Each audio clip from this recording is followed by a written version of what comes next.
цаад хаалгаар гарч.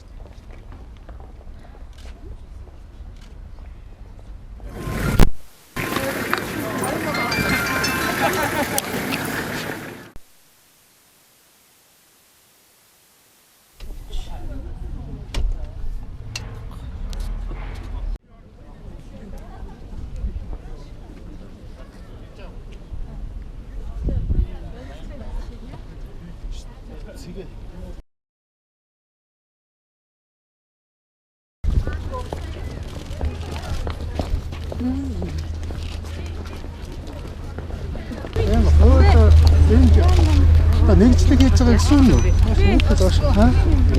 Нэгжлэг хийхээр яхаараа тусгаагийн хэлбэрийг ямар очтой.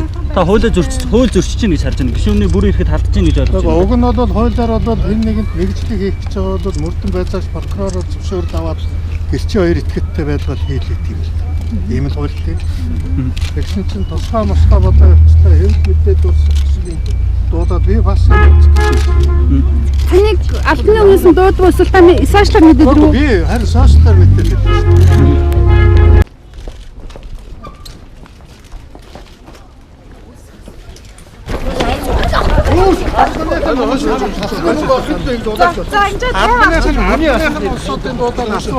Гарч ирэхгүй байна.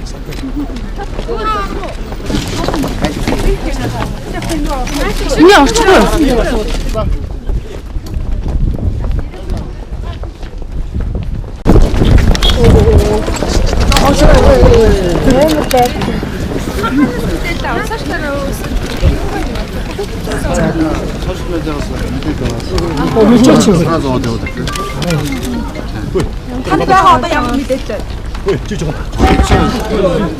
Батлыг баримтшгүй гэсэн мэдээ надад ирсэн. Тэгээд арай үгүй байна.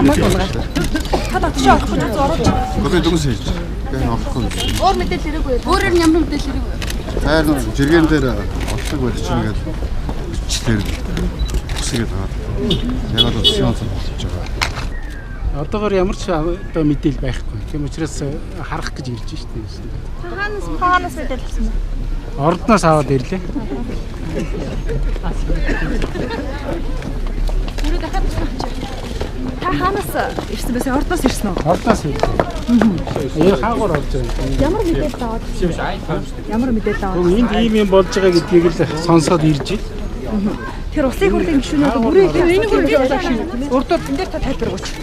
Улсын хурлын гишүүнүүд бүрийн эрх асуудал энэ дээр.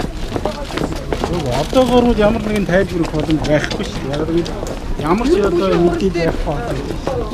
Нэг өсөн ба. Зүгээр нэгжлэг хийж байгаа бол өглөөнөөс хойш тусгайгийнхаа энд ямар том машинтай ирж байна те. Энэ бол шал өөр зүгээр ирсэн баг те. Оюут толгой дээр одоо ам нээсэн болгоно нь одоо ингээл шалгахтаал дарамтлуулаад явчихсан. Миний хувьд бол энэ бол арай л цагаанд гарсан юм баг та. Тэгээд одоо энэ харвас хэн болгонд одоо нээлттэй тодорхой байх сонгуулийн одоо сонгуульд оролцох биш ийм үйл ажиллагаа явуулж байгаа та. Чи мэдээлэл хийзээ авсан бэ? Ямар мэдээлэлтэй? Шаардлага мэдээлэл угаасаа одоо эн чинь ингээл бүх албан байгууллага тэр мөртөө өмжилж байна шүү дээ тий. Зүгээр ганц хүний офисыг үнэхээр болцоодгүй шалгах гэжсэн бол арай ингэхгүй л дээ. Өглөөнөөс хойш бүр бүхэл бүтэн албан байгууллагыг хичээлээ хинэгтэй шин оруулах юм байна. Би одоо юу болж байгааг энэ сатыг мэдэхгүй байна тий. А тэгээд цагаас хойш ирсэн юм байна саяхан. Одоо 1-2-оос хойш. Одоо та нар ийшээ очиод үзэхгүй юу да тэр ард нь боо тусгайгийн машинууд бүгдөө цэцэрлэгийн ард ингээд байж шээ. Юуны тулд эднээс ингээд юу хүлээгээд байгаа даа. Баримтчлага болон гэж ойлгочлоо. Мэдгүй одоо би бас энэ чагаас гайхал зогсож байна. Яагаад юуны төлөө эднээс юу хүлээгээд суугаад байгаа. Гишүүний биед хадаагүй байгаас та. Би одоо яг тэрийг одоо мэдэхгүй байна. Дотор байгаа хүмүүстэй уулзч юм уу холбогдож мэдээлэл авч чадсан уу? Одоо энэс өөр одоо мэдээлэл. За, ер нь одоо хамт ажиллаж байгаа иргэн бүхэл хүмүүс. Урдан ч бас байцаал аваад хоёр үзчихсэн. Тэгэхээр одоо сонгуульд өгч байгаа энэ үед магадгүй одоо эргэж дахиж одоо нэр дэвшиг хийн хаах воох нэг гишүүнийхэн бүрэн хилчиж байгаа бол шууд ирэх сонгуульд байна. Шир төмөр замын хэрэгээс болоод ноохын ерөнхийдөө гайгүй албан тушаалах хэрэгтэй бүх хүмүүс нь Яриа авч штэ. шалгуулж байна. Энэ цаанаа ямар нэг улс төрийн зорилготой байна уу? Эсвэл энийг хаанаас хэн зохион байгуулж? энэ чинь шууд улс төрийн зорилготой байна шүү дээ. гэж үзээд хараад шалгаад мөнгө төгрөг эдэж уулсан байна уу? Мэдээлэл нь ямар байна? Гэрээ хэлцэл хийгдсэн санамж шиг бүх юм хэл мэдээлэл нийлдэд яваад нэг төвшин жарлыг баримтлаад харж байгаа 13 хоног сэжигтэн ялагдчихаар татчихад нэг удаа мөрдөн байцаад ахгүй гэрэл гаргачихж байгаа шүү дээ. Хэрвээ хэрэг хийсэн байгаад ингэдэг болвол батлаа нотгоо хит хит удаа авчих тийм боломж байгаа. Тэгэхээр өөрөө цаанаа шууд усрын мэдээлэл авч чадаагүй байна. Гэхдээ дотроос ч нэг мэдээлэл авч чадаагүй. Байдал яг цагдаа нар хамгаалчаад байна. Бид нар шалгаж байгаа барьж байгаа гэдэг. Хичнээн цагдаа Нэрийг оруулахгүй байж байгаа байна. Одоо бас нэмэлт цагдаа нар ирж байгаа сурагтай. хичнээн цагдаа авах шиг байна. 500 цагдаа ирж байгаа гэж. Дотор харсан хүн юм байна. Дотор харсан Дотор одоо хаалган дээр хамгаалалт авчаад цагдаагаас гадна тусгаагийнхан байна гэсэн мэдээлэл нь үнэн байна уу? байх шиг байна.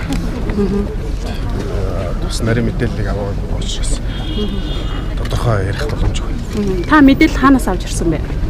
Байн сошиалтай дүүрэн мэдээлэл өгсөн. Маажуудын дээр чигээр бэлтгэл хийж яхад манай эмхэлэгч шууд ингээд асуудал үүслээ гэдэг. Та ороод уулзах чадаагүй юм байна те? Чадаагүй.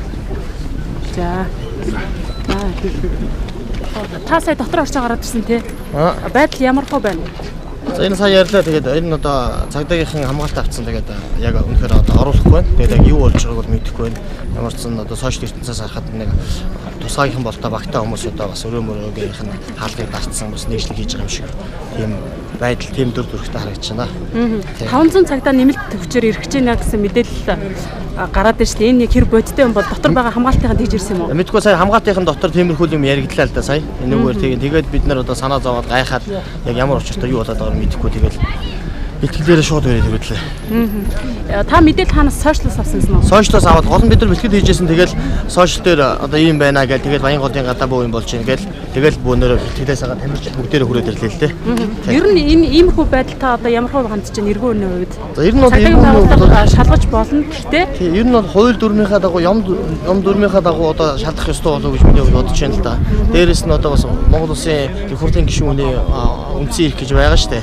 Тийм одоо бас төрчиж байна уу яаж юм тэрийг бас сайн мэдэхгүй байна. Тэгээд ямар ч байсан хууль бус зүйл хийгээгүй гэдгийг одоо бас бид нар бат итгэлтэй байгаа учраас одоо яг хууль дүрмийнхаа дагуу шалгах хаа гэж бодож байна.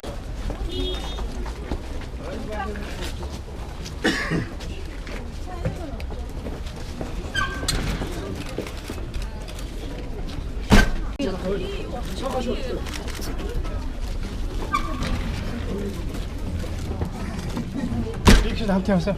함께. ороод